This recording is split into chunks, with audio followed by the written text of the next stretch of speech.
hello, kumusta sa mga kababayan ko dyan sa Pilipinas? Kumusta po kayo dyan? At nandito po tayo ngayon at pag-uusapan po natin yung paano kumuha ng Uber license at paano ako nag-umpisang nag-Uber. Kaya tara, samahan nyo ako.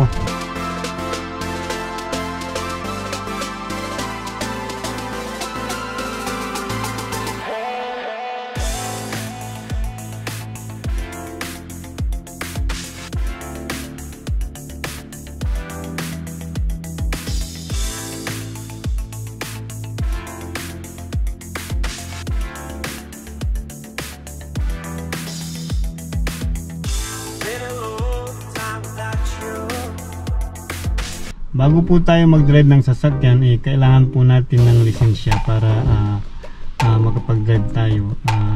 Yun po ay makukuha natin sa transport, kumbaga sa atin ay LTO. Kaya ang mahirap kasi dito pag wala kang lisensya tapos nag-drive, malaking kasalanan.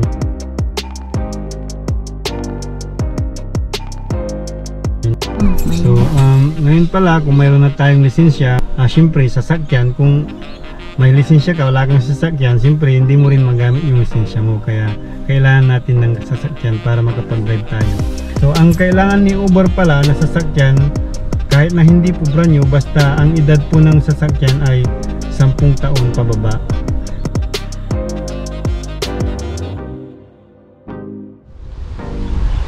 Ngayon po ay pag-uusapan po natin kung paano po ako naging Uber driver dito po sa Australia.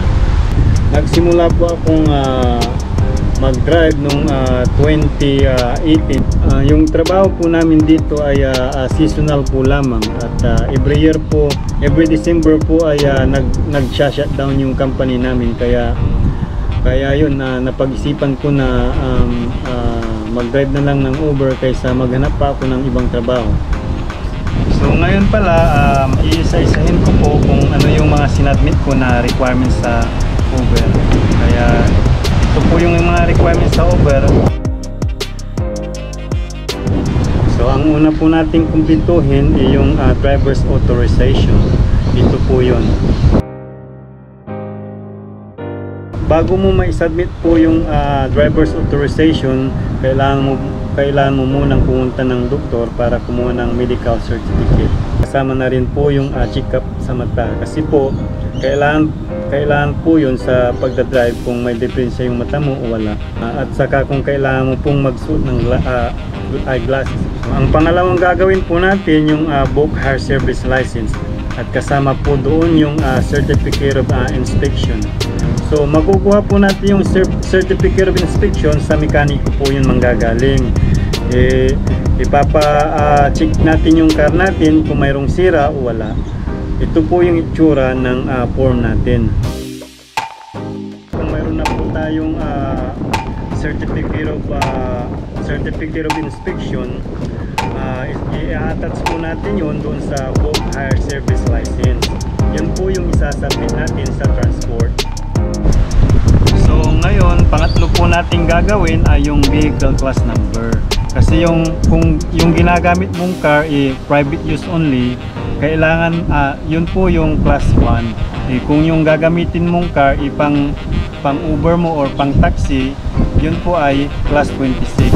Kaya dapat natin i-apply yan sa transport para i-change yung class vehicle class natin.